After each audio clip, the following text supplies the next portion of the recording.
پیارے بچوں، آپ نے ملا نصیر الدین کا نام یقیناً سنا ہوگا اور ان کے کارنامے بھی پڑھے ہوں گے۔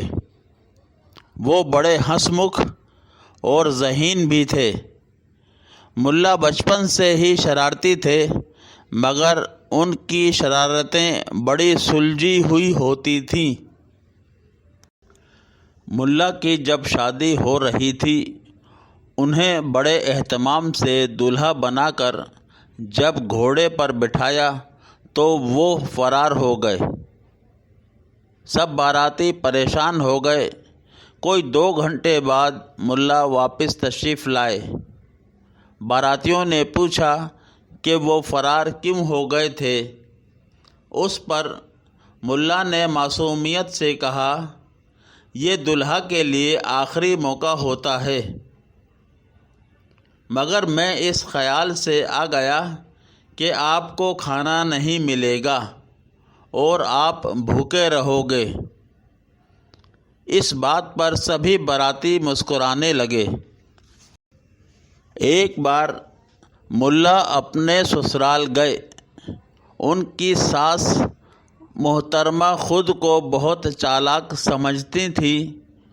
اس نے ملا سے کہا، بیٹا، آپ کدو شریف کھاؤ گے یا بھنڈی مبارک پکا لوں یا پالک پاک پکا لوں؟ اس پر ملا نے مسکین سی صورت بنا کر کہا، میں گناہ گار بندہ ہوں اور میرا وضو بھی نہیں ہے، جو ان مقدس سبزیوں کے نام بھی لوں۔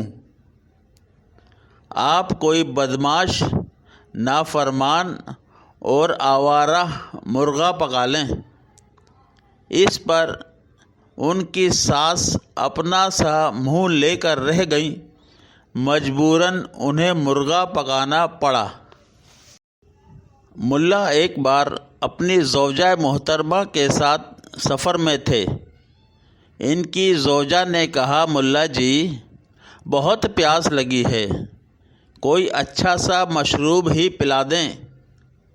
گدھے پر سوار ملا نے کہا، اگلی سرائے آئے گی تو تمہیں بھنا ہوا مرغ، املی والی چٹنی، لیمن والا سلاد اور ٹھنڈا اور بہترین مشروب پلاؤں گا۔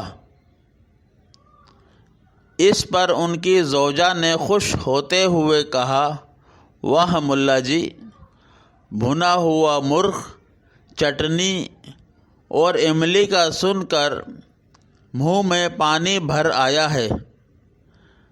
ملا نے کہا، بس اسی پانی سے کام چلا لو، گھر جا کر پانی پئیں گے۔ ایک بار ملا کسی عزیز کی شادی میں مدعو تھے۔ وہاں مرغ مسلم، بھنے ہوئے بکرے اور انواع و اقسام کے کھانے پکے ہوئے تھے۔ ملا کے ساتھ ایک مولوی صاحب تشریف فرما تھے۔ جب بھنا ہوا بکرا ان کے آگے آیا تو مولوی صاحب نے بہانے سے پرات کو گھما کر بکرے کی ٹانگوں والی سائیڈ اپنی طرف کر لی۔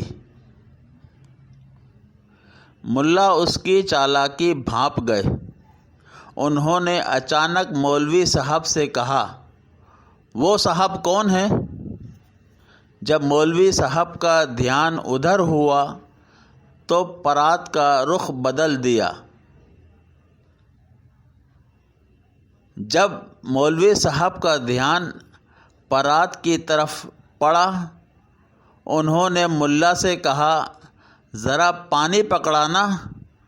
ساتھ ہی پرات کا رخ بدل دیا۔ ملا نے جب یہ دیکھا تو بلند آواز سے بولے، واہ مولوی صاحب، آپ اتنے بڑے عالم ہو اور آپ کے علم میں نہیں کہ بکرے کی ٹانگیں کعبہ شریف کو ہو رہی ہیں، جس سے ہم سب گنہگار ہو رہے ہیں۔ اگر ٹانگیں میری طرف ہوں تو ہم سب گناہ سے بچ سکتے ہیں۔ اب مولوی صاحب دیکھنے کے قابل تھے۔ ملا مزے مزے سے ران کو کھا رہے تھے، جب کہ مولوی صاحب گردن پسلیاں کھانے پر مجبور تھے۔ ایک دفعہ بادشاہ کی سالگرہ تھی۔ اس نے بہت سخاوت کی۔ ملا چونکہ بادشاہ کے چہیتے تھے، انہیں بھی ہزاروں دینار ملے۔ کسی نے ملا سے کہا کہ صدقہ و خیرات کرنے سے عمر میں برکت رہتی ہے، تندرستی و صحت رہتی ہے، آپ بھی غریبوں کی خدمت کریں۔ بات ملا کی سمجھ میں آ گئی۔ انہوں نے ایک کنواں خرید کر وقف کرنے کا ارادہ کر لیا۔ کنواں ایک یہودی کی ملکیت تھا۔ پہلے تو یہودی نے کنواں بیچ دیا، پھر مزید پیسوں کے لیے بے ایمان ہو گیا۔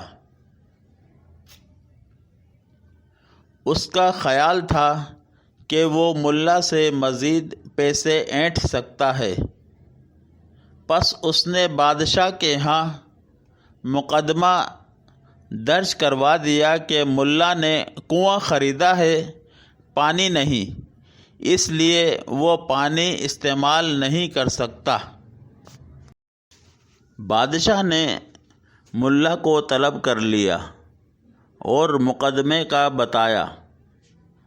ملا نے سوچ و بچار کے بعد کہا، جی ہاں، میں نے کنواں خریدا ہے، پانی نہیں۔ آپ یہودی کو حکم دیں کہ وہ اپنا پانی نکال لے، ورنہ ہر دن کے حساب سے ہرجانہ ادا کرے۔ بادشاہ نے یہودی کو حکم دیا کہ وہ 5 دن کے اندر اندر کنویں سے پانی نکال لے، ورنہ ہرجانے کے لیے تیار ہو جائے۔ اب یہودی بہت سٹپٹایا۔ اس نے ہرجانہ دے کر ملا سے معافی مانگی۔ ملا نے وہ رقم بھی خیرات کر دی۔ غریب لوگوں نے جھولیاں اٹھا اٹھا کر ملا کو دعائیں دیں۔